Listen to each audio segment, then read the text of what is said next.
welcome to the video. Today I'm going to teach you how to make an origami paper crane.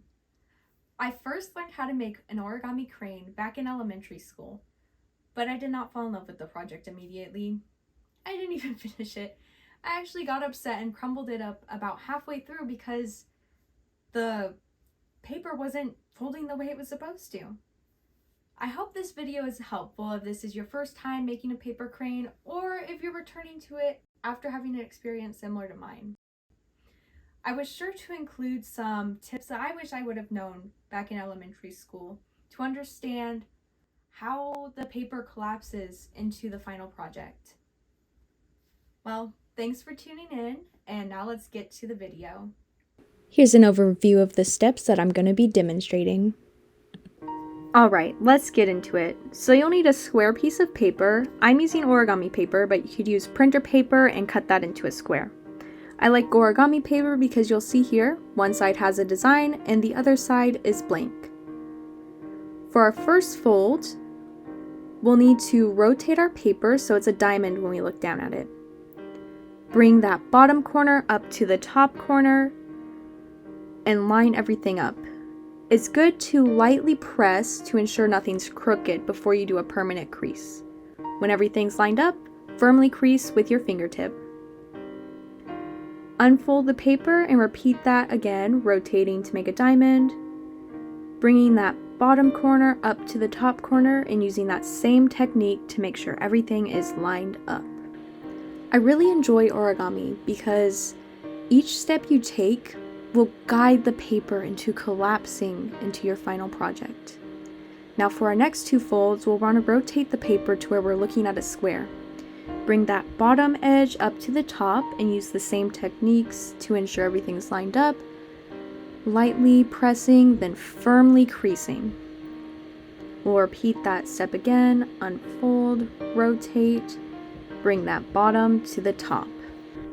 I think this project is great for beginners because it introduces you to many of the folds needed to create various projects.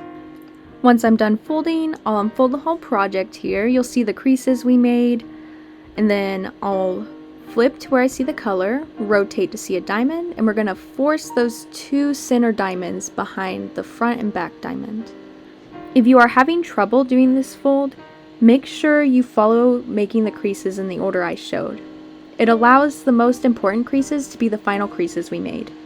Once we have that diamond, you'll see it's separated in layers. You have the top, middle, and bottom. Now look and see where your center crease is. You should be able to feel it. It's hard to see on the camera. You're going to take your top layer and fold it into a triangle, lining up with that center crease. Firmly crease. And repeat that same step using the top layer on the right side. It is essential to have firm creases because in this next step, we're going to be guiding the paper to collapse in on itself. When you're done creasing, open up both sides, separate the paper to where you can grab that top layer and pull upward. I struggle a bit here to get the paper to fall into the shape I need it. I did not crease everything perfectly, but that is okay. It won't harm the bird later.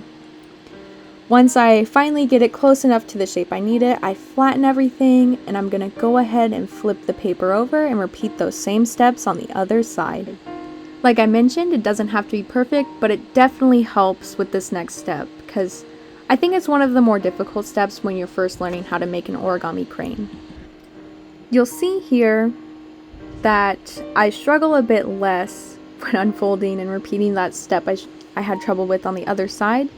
Probably because I got it lined up better, but again, having your bottom hand help keep the bottom half of the paper down and using your top hand to force those folds into making a diamond.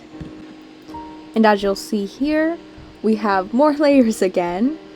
One diamond, a triangle, then the other diamond, and then you can unfold either side. You'll see we also have two little legs on the bottom, but those aren't actually legs. It'll become the head and the tail. Take that piece between your thumb and pointer finger and begin pushing upward. It'll begin to collapse in on itself but you will have to adjust it a bit to make sure that the paper is sticking out diagonally, which it is. So go ahead and repeat that again on the other side, pinching between your thumb and pointer finger, pushing upward and adjusting it so it's sticking out in a diagonal line. Now for this next step, I like to check which end actually controls the wings. Whichever one does will become our tail, and it looks like the one on the right is, and just to show you, the one that's the head does not move the wings as well. So how do we show that it's actually a head? Well, with this next fold, separate it with your thumb and push down with your pointer finger to create a sort of beak or a head looking down. Pinch it just a bit to ensure that it'll stay in place, and there we have it, an origami paper crane. I hope this was helpful. Thanks for watching, and I'll tug on that tail once more, and there goes the paper crane flying away.